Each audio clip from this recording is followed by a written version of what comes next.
on YouTube. Andrew Miller, Shane Black from hook'emheadlines.com. Busy recording night for us, but get some basketball, baseball content out there.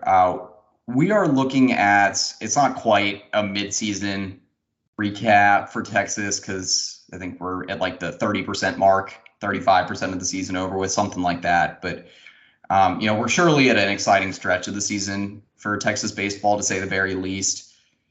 We're recording in the midst of the 9th inning for Texas-Oklahoma State. Right now, Texas up by 2 runs. So potentially Texas getting another top 25 win. This one coming on the road. I think this would be Oklahoma State's second loss in Stillwater this season. They've been one of the best teams in the country at home. So this really would make a statement as to where Texas is at compared to right now, compared to the first couple weeks of the season.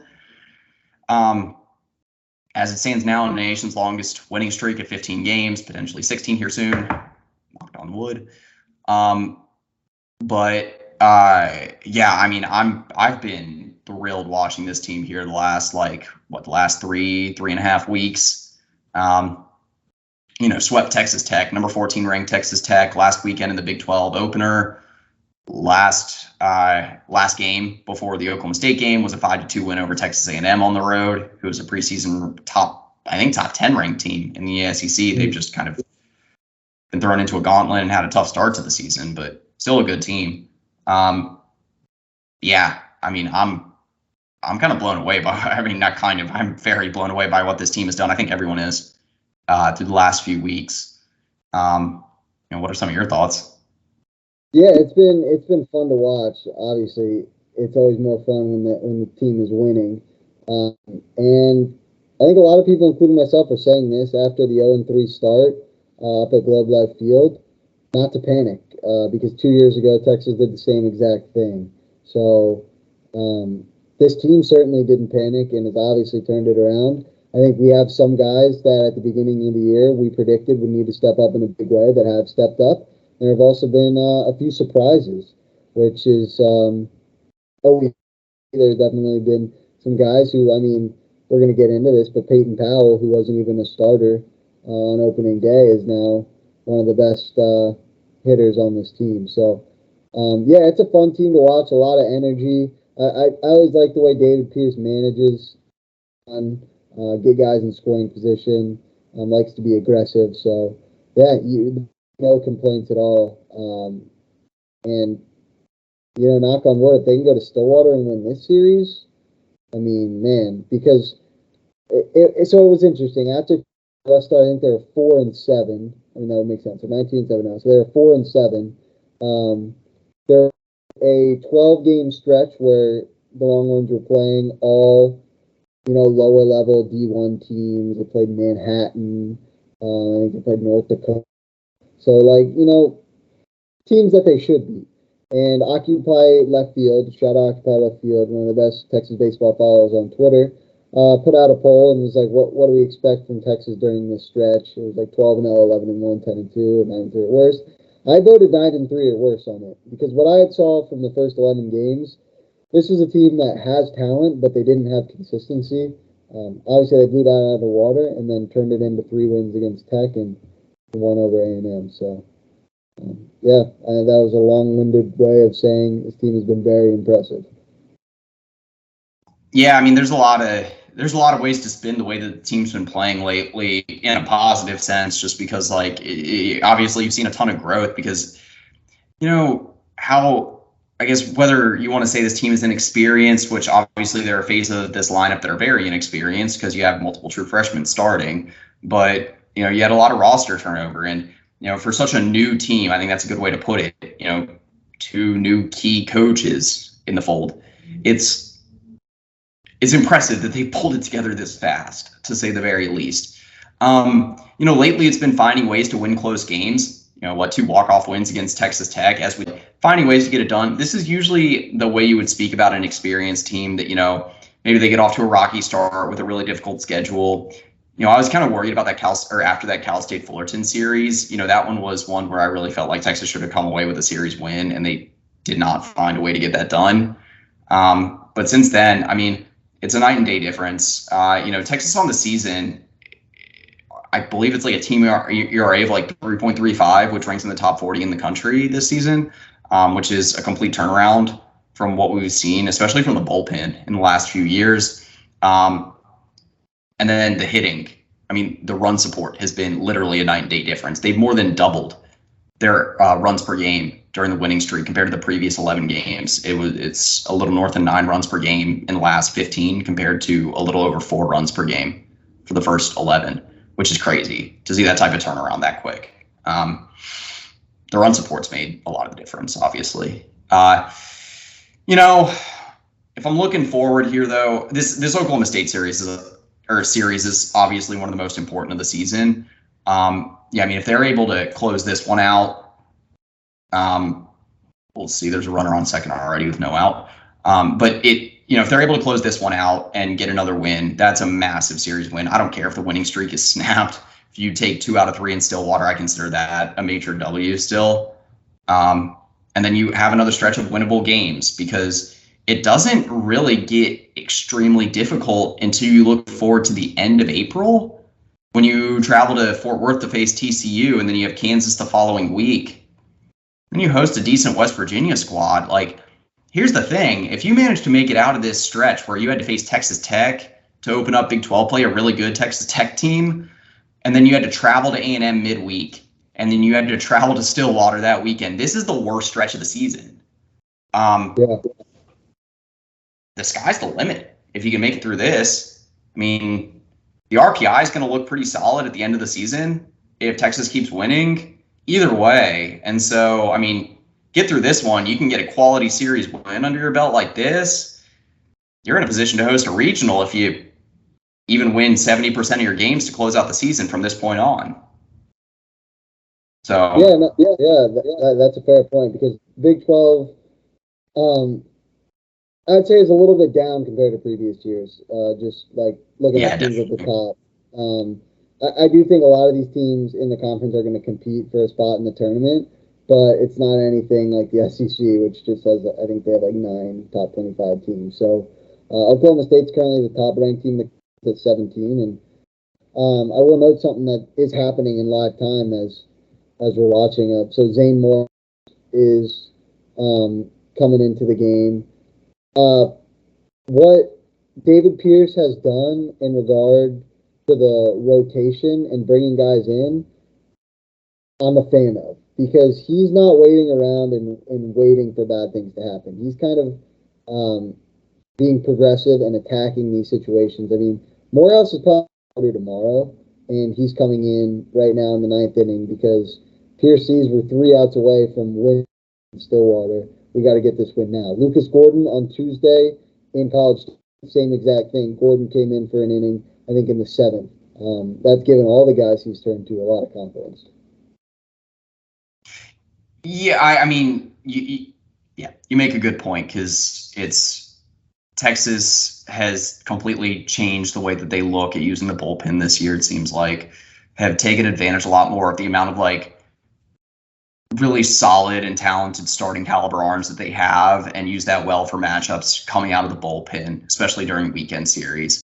Really the last thing I wanted to say because I mentioned that I wanted to name an important series from here on out, but it's like, you just have to take care of business in winnable series most of the way. So what players have kind of impressed you? I know you mentioned some of the pitchers, but what are some of the players that have impressed you of late? I know we put up a short that you did for Porter Brown, but I think I first want to talk about Peyton Powell. I mentioned his name earlier in this video, but it was a question who's going to replace Skylar Messenger.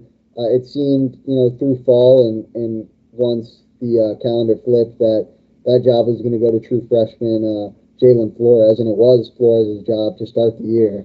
But Powell got a couple opportunities and never looked back, man. I mean, he's played in 25 games, has almost 100 plate appearances. He's hitting .416 with 6 doubles, 5 home runs, 17 walks.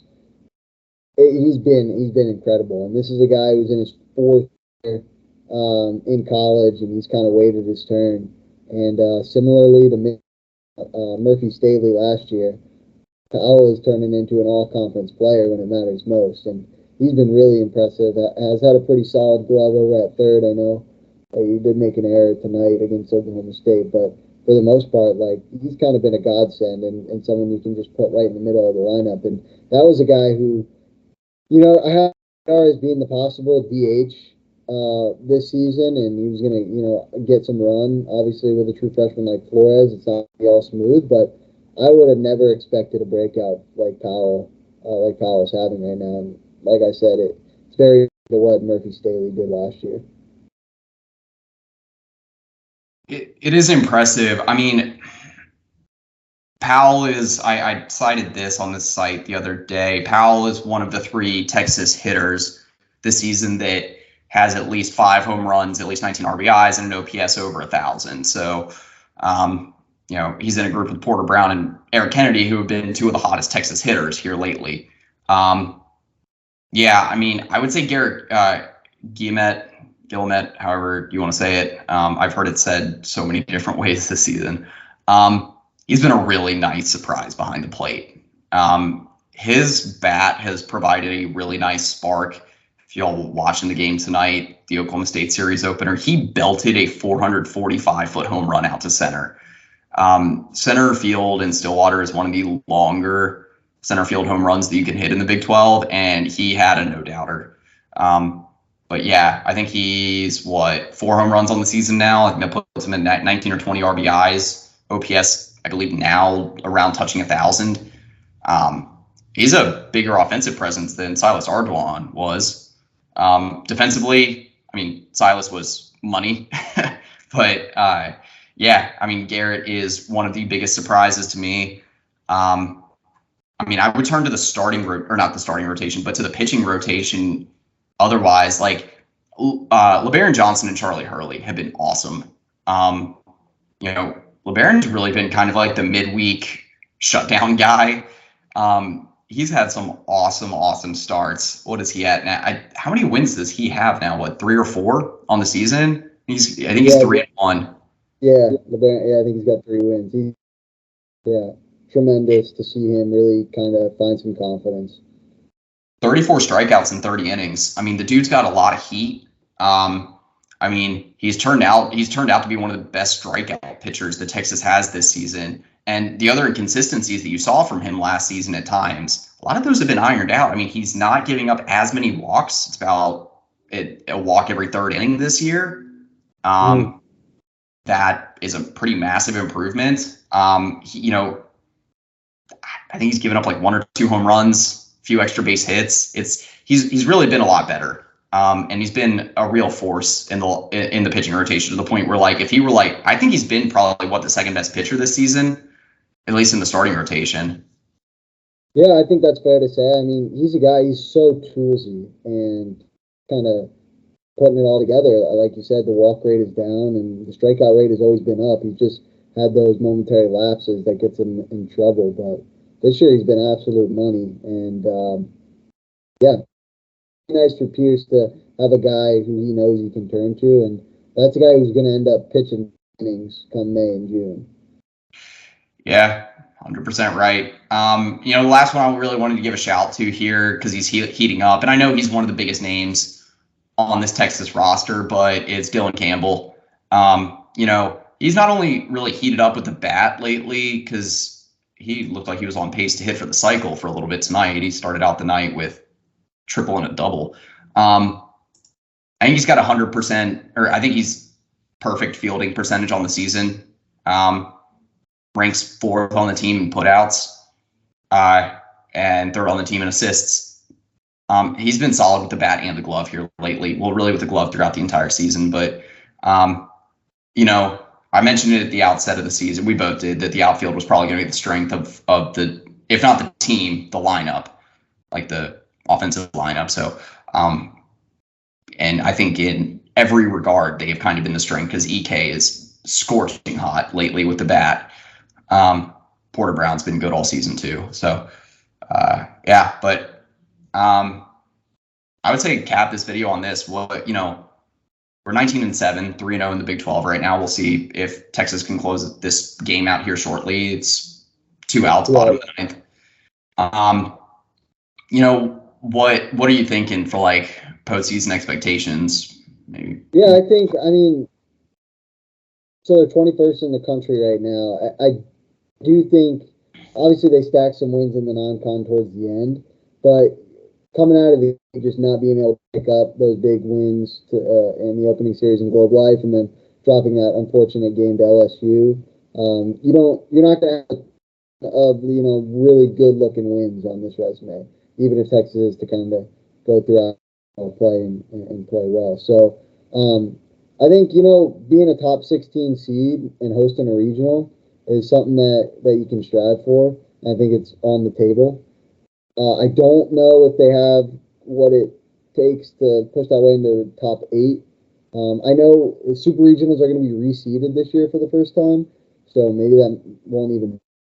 But in the past, you want to be a top 8 seed so you could host a super. But I don't see. I see this Texas team as more of like in the 15-ish, in that kind of range, because I do think it's not all going to be, rainbows and daisies. I do think there are going to be some struggles, and I do think this lineup is subject to fall cold spells as well. Last year, that was not the case. I mean, Melendez never had an off night, but even if he did, Murphy Staley, like I mentioned him again in this video, but he played so well and didn't get the respect he deserved because Melendez just had like one of the best seasons in college baseball history. But down that whole lineup, I mean, Ardoin, Faltini, like there was no holes. Where this lineup is a little bit different, there are some holes, and I think they will be subject to some cold spells. So I wouldn't put it out of the question that this team does, run into a little funk at some point that we may not be expecting looking at the schedule right now. But I just think kind of that's how his team's built. I think all you can hope for is to hopefully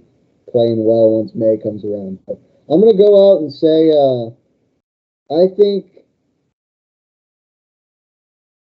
I mean, the goal is to win the Big 12. I don't know if Texas will win the Big 12. They're certainly putting themselves in a solid position with these first 2 series. But I'm going to say Texas finishes second in the Big 12, and they end up hosting a regional. They're like, a 13, 14, or 15 seed. Yeah, I think that's a good way to look at it. Yeah, I mean, I would say 35 wins should be the absolute minimum at this point for the regular season. And that's it. Texas won. So 20 wins now, 20-7 on the season, 4-0 in the Big 12, 4 massive Big 12 wins, by the way. Yeah. Man.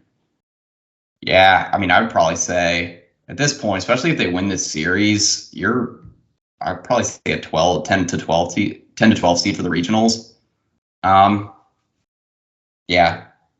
I don't know about the Big 12. I never like to make predictions on that for baseball because baseball gets wonky when it comes to like Big 12 regular season and tournament title. It's even wonkier than basketball. This year might be a little bit different just because it's so like, there's like 3 or 4 teams that are really, I think, going to run it.